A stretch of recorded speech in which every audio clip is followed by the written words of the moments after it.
Hi, today's film's going to be a little bit longer than usual because I'm going to talk to you about hand printing using the registration device that we designed for tabletop printing, and I introduced to you in yesterday's video when I was talking about the printing press.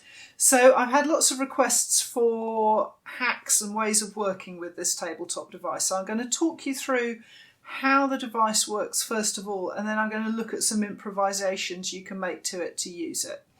So I've got a tabletop registration device here, and I should say that there are also other films of me using this device on my YouTube channel. If you go to Laura Boswell Printmaker, if you're not already at YouTube, you'll find a whole load of films there, and the particular ones that are useful are, there's a film on how to print reduction print using this device, a film on how to print multi-block using this device, and a film called Printing the Falls at Galloway, which shows you how I print one of my painterly prints using this device and water-based inks and student-grade equipment. So they are there, but I'm going to talk you through it again.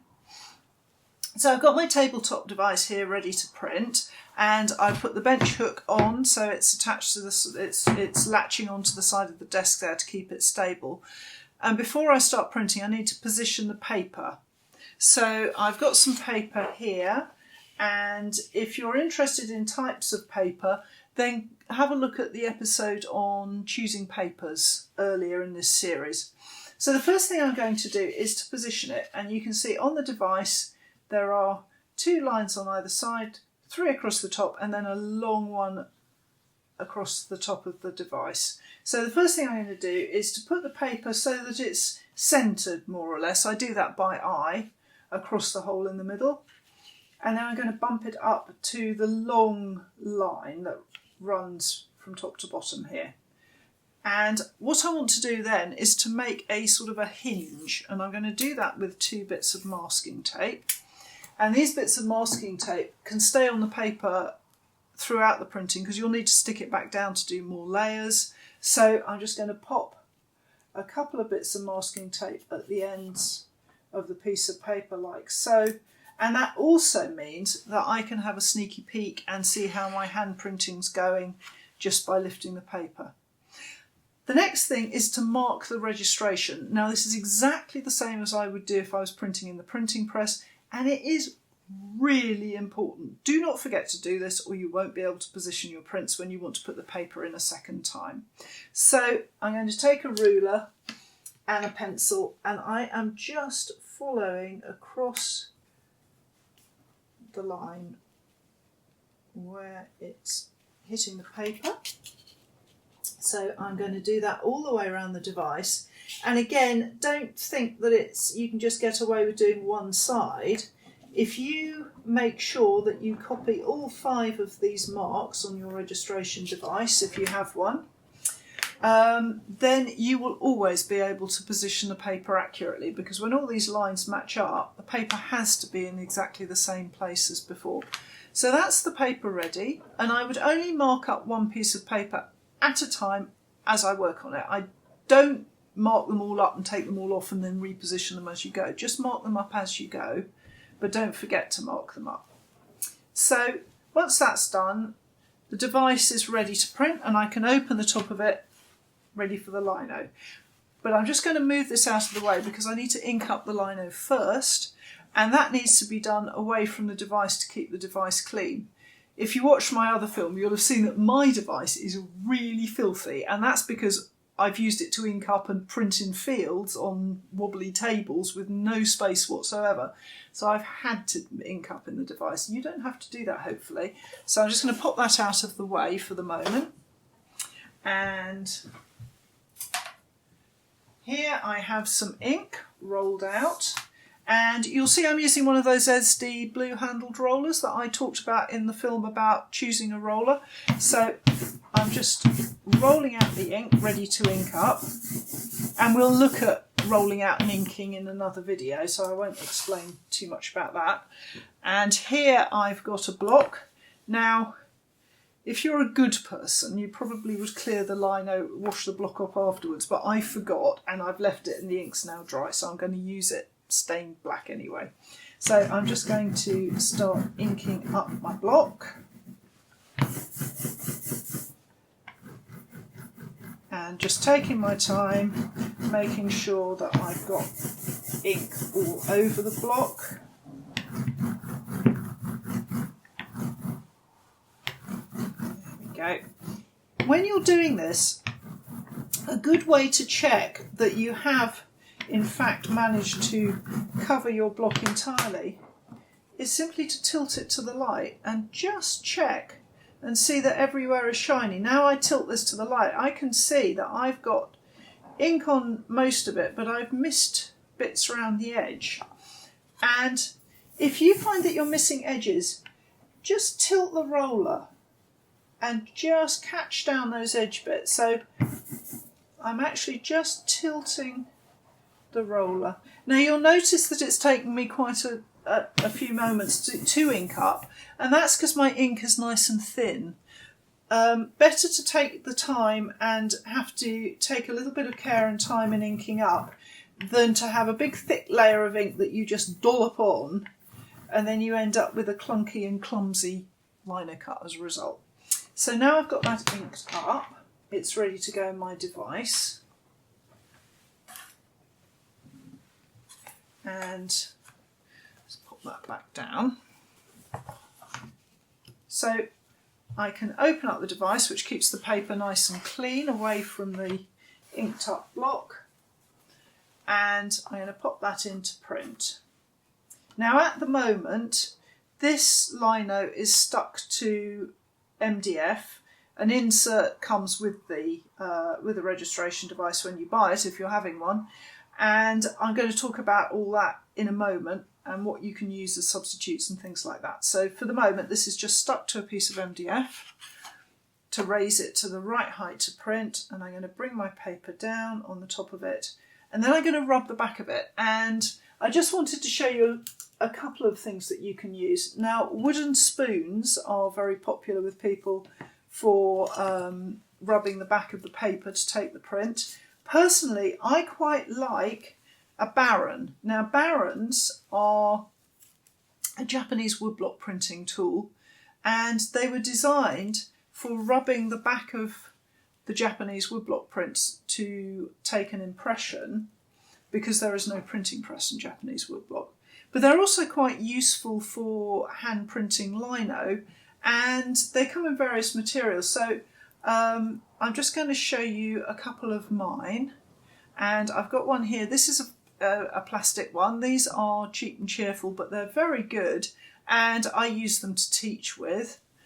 This is a very cheap bamboo version, so this is a bamboo leaf wrapped round, and these are dirt cheap. They don't last very long, so those are cheap barons. You can also buy more expensive ones, and you can buy ones with ball bearings in.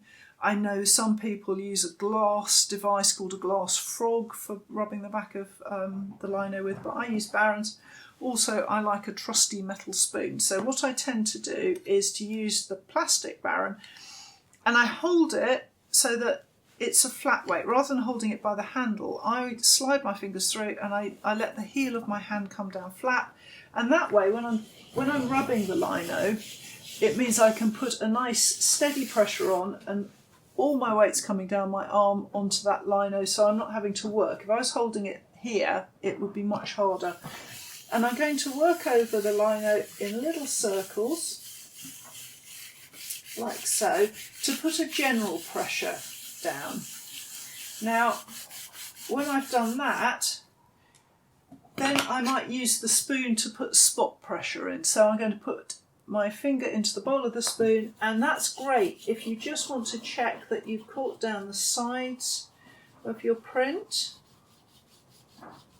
and any areas where you feel like the detail isn't transmitting. So I can have a little peep at my print and see how I'm doing, and just put the pressure in where it's needed in order to take the print.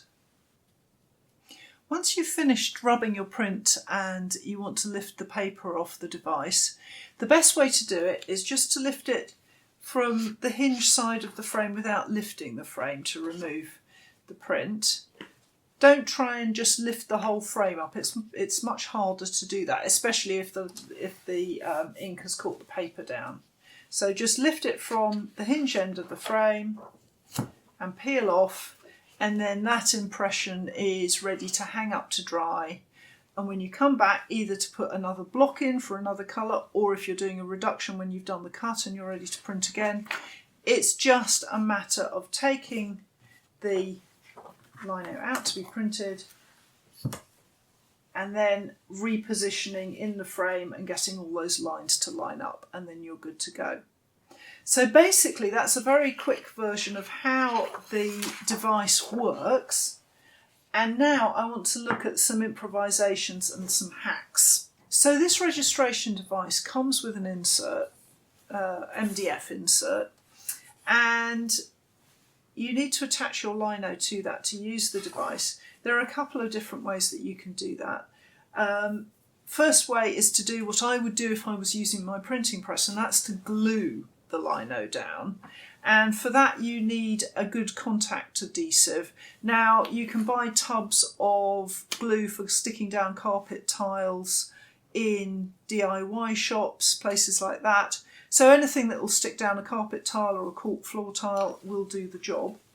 And that obviously will bond your lino to the MDF. Once you've finished with the lino, you can't reuse the MDF. But if you are hand printing, then you could use double-sided tape. You will not put enough pressure on the lino for the tape to start showing through when you print. In my previous film, when I was talking about the printing press, this is something I mentioned as a problem with printing presses, but when you do it by hand, you can use double-sided tape. So this is actually for sticking down carpet or vinyl flooring. That's quite good stuff to use. It's a carpet supply thing. But have an experiment. And just remember, if you use double-sided tape to attach your lino to the board, treat it with respect. You can't fling it around as though you suck it down with glue. It will be a little bit more fragile. So that's the MDF insert. Now, you may not have an MDF supply, or indeed the means to cut MDF like we do. So that's not a problem. There are lots of hacks to this. So I've got a selection of things that you could improvise and use. So I've got, to start with, I've got some mount board here. Now, when you're using something other than the MDF with this registration device as a replacement for MDF, you still need to get the lino to the same height as it would do if it was sitting on a 3mm sheet of MDF. So basically you need a 3mm thing. So what you could do is to use 2 sheets of mount board. So I've got one sheet that could more or less live in the device, and then another sheet of mount board to which you could attach your lino, and then when that sits on top of the other, it raises it to exactly the right height. And thank you, Doris, for just walking out in the middle of my film. Raises to exactly the same height, and then you're good to go. So mount board works a treat. You could use flyweight if you've got any of that. This is the stuff that's used sometimes in packaging. It's a very lightweight plastic, and again that fits into the frame, and that's the right height actually, flyweight, if you've got any of that. That is the manufacturing name. I'm not sure if any other versions are available, but this plastic, sort of corrugated plastic, works a treat. What else have I got here? I've got some foam board stuff here. Again, that will work fine. It's just a fraction higher than the others, but it's, when you're hand printing, you've got a little bit of wriggle room, so the extra mil or so is not going to make much difference, so that would work. If you're self-isolating and you are down to things like cereal packets and cardboard boxes and stuff like that, corrugated card, in a push you can use this stuff. The problem with it is that as you continue to use it, it will crush, and it may move slightly in the frame. So only use it at a pinch, and maybe don't use it to do, if you're planning a print run that's a sort of big print run, then it's not ideal because you could lose registration through the print run. But if you're only doing a few prints, or if you're doing a one colour print, then yeah, you can get away with corrugated card. This particular one, again, is at the right height. So there are lots of different materials that you can use instead of the MDF. So the fact that it only comes with one bit of MDF is not the end of the world by any stretch of the imagination. One of the other things that I've been asked about is how to position the lino on the MDF. So if you were doing, say, a multi-block lino where you needed to position several pieces of lino on several different inserts, but each piece of lino had to be in the same place, what I would do in that instance is to take measurements and divide my piece of MDF or card or whatever so that I have got a centre spot, and make sure that I have lines going to the edge, and then I would do exactly the same for my piece of lino. I've done it in permanent pen here so that you can actually see what I'm talking about, but you could do it in pencil that you could rub off of the lino. And then when you come to stick it down, you simply need to make sure that all the lines line up, and then you'll have your lino centred, and you know it's going to be in the same place each time. So that's how I would centre a piece of lino and get it in the same place. So this registration device that I've been demonstrating with will take lino up to A4 size, so the print area is actually A4 with this device. Mr. B does make bespoke ones, and I think he's worked right up to making A2 size versions. He's also made them without the bench hook, because some people have wanted to use them in printing presses. So this one, take up to A4 size. Now, suppose you want to work smaller than A4 and you don't want to use the whole device. Here I've got an example of how to deal with that. So I've got my insert, and I've actually made it into two inserts. So I've got my bit with the lino on at one end of the device, and then a spacer at the other end. So that's fine, but now I don't want to waste paper either. So I've got a little strip here, and that just fits into the frame. And now I've got a smaller device, or I could even have two bits of lino and print two separately. Good idea to hold these in with tape. So here I've got an improvised version where I'm using card instead of the MDF. Again, it's going to do the same job, and because it's a little thinner, definitely needs taping, so I'm just going to tape that down like so. And you might like to make your own set of registration marks, which is really just as simple as making yourself a few little marks like so, and then you've got perfect registration on a smaller size. The other thing you might prefer to do is to work with something like a postcard or a greetings card. In that case, let's just take that out. You need a smaller space for your paper. So if I just remove all these bits and pieces and put back an original insert, and then I've got a frame here. Again, this is mount board that we've cut this in, and you can see that now fits inside the original MDF frame. And again, I would run tape all the way around to hold it, but I'm just going to tack it down so that I can lift it and show you how it works. So that's held to the frame, and it means you can have your little piece of lino in the centre, and then you can put your little card or little piece of paper or a postcard on the mount board, and you've got these same lines working here for you to hold it in exactly the same place. So you could do a reduction print on a greetings card if you wanted to. So I hope you found these explanations and little adjustments and hacks useful. If you want to lay your hands on one of these, then you can buy them through my shop, which is on my website, which is on this film. And we are still open, and we are still making it to the post a couple of times a week. So we will get a device out to you. We can ship abroad as well. So if you need one, get in touch with us and we will send you one. And I hope you enjoyed watching this. We're going kind of back to my printing after this video, and we'll follow on where we left off. So I hope you'll join me for some more films. Thanks a lot. Bye.